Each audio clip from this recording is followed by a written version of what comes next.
Black men with children by the snow bunny, I need you to listen up. Black men who have children with the snow bunnies, I want you to listen up. Because some of you brothers are so weak and pathetic.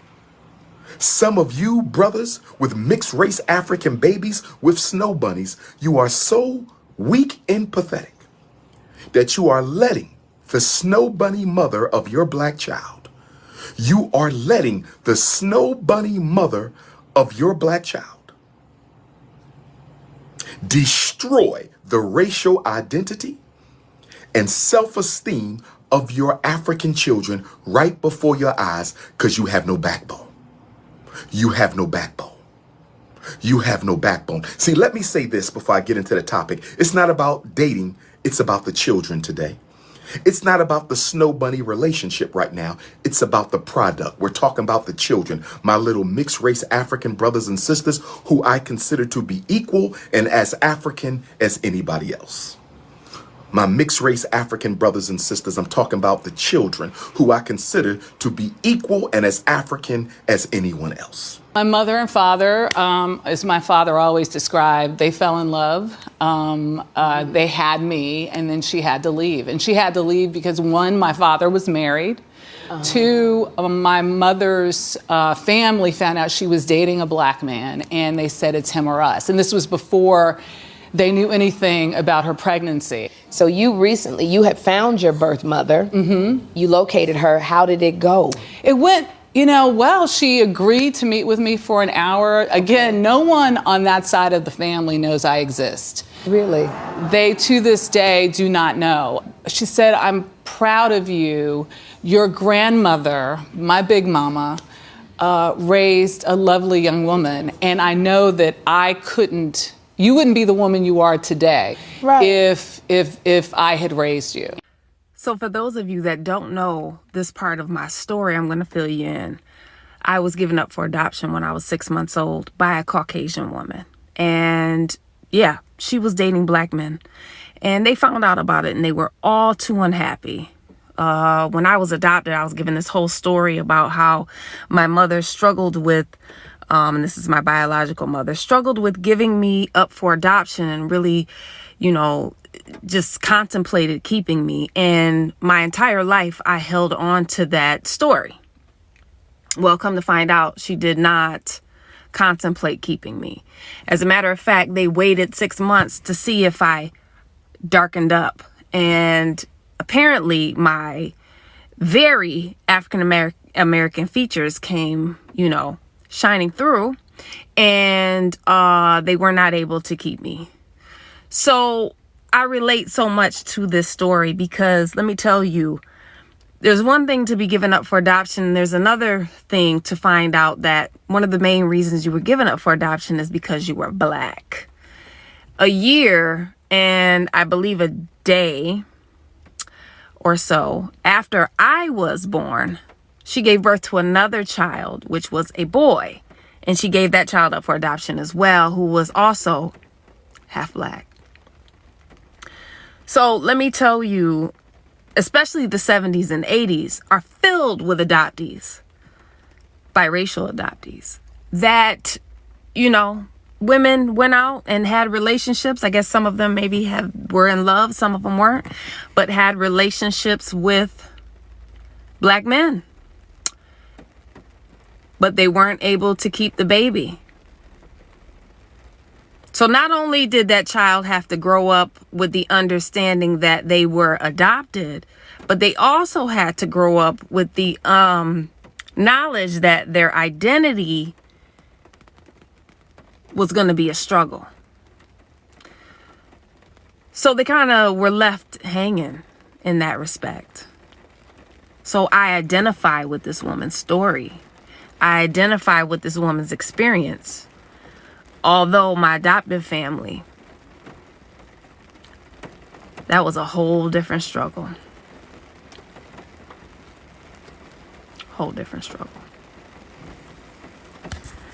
I'm gonna need y'all white parents of biracial kids to listen in real quick. I'm gonna give you fair warning, this might be an uncomfortable conversation, but it's necessary. A lot of y'all's kids have complexes and identity issues, and it's not because they have a white parent. It's because a lot of y'all chose to have biracial kids before you unpacked your internalized racism and anti-blackness. It's because a lot of y'all have biracial children without learning enough about the black experience to guide your child through a black experience, to guide them through a world that is inherently anti-black. Cutting off your racist family members is not all it takes to raise a biracial kid.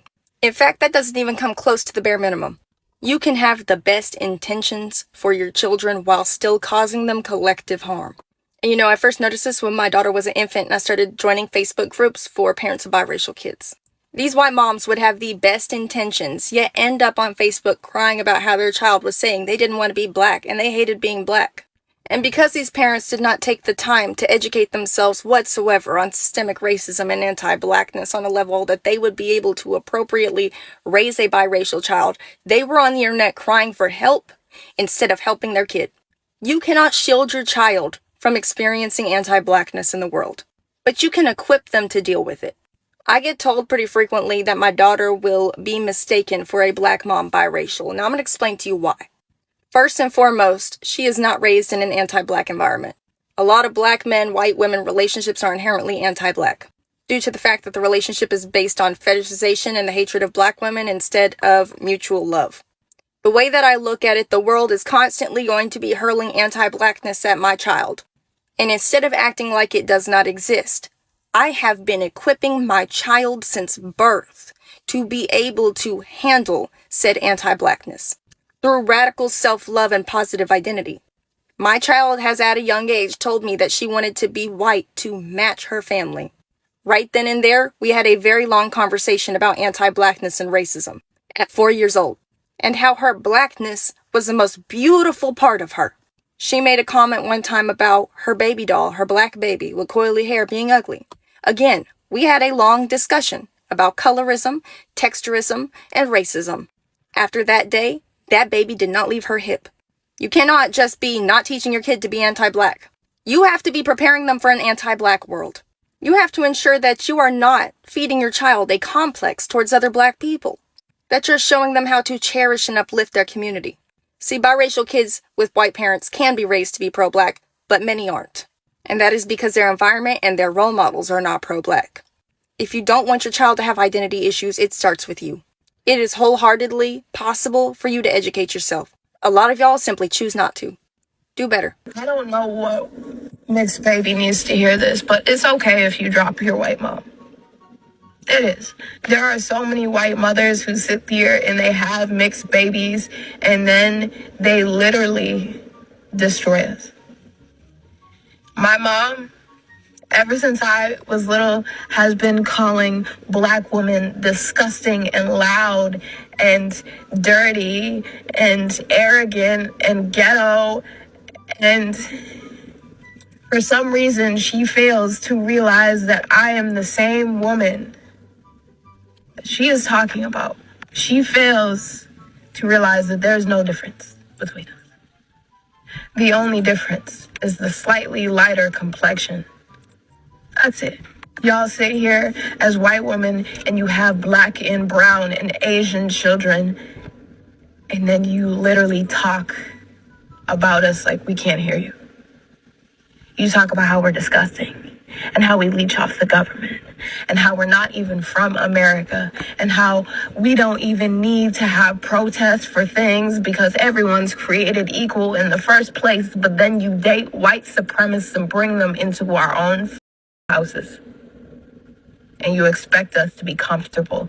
You expect us to be comfortable with your husbands that wear Trump hats. You expect us to be happy and accepting that you want to go out for shots of tequila and make fun of every man in the room and say, I bet his name is Juan.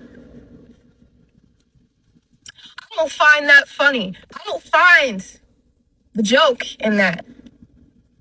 To make fun of everybody's race except your kid because you, for some reason, have the capacity to think that they're different, to think that they are you, when they have never been a part of you in the first place.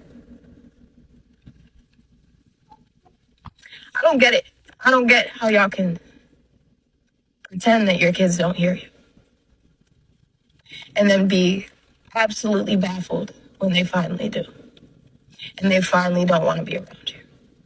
So for the kids that have grown up in environments in the exact same that I have, I don't care if you're afraid of not having parents. I'm afraid of having a parent that can't even see who I am when I'm looking them right in the face. And the fact that I don't even have a parent that knows who I am, it's pretty much like having none anyways.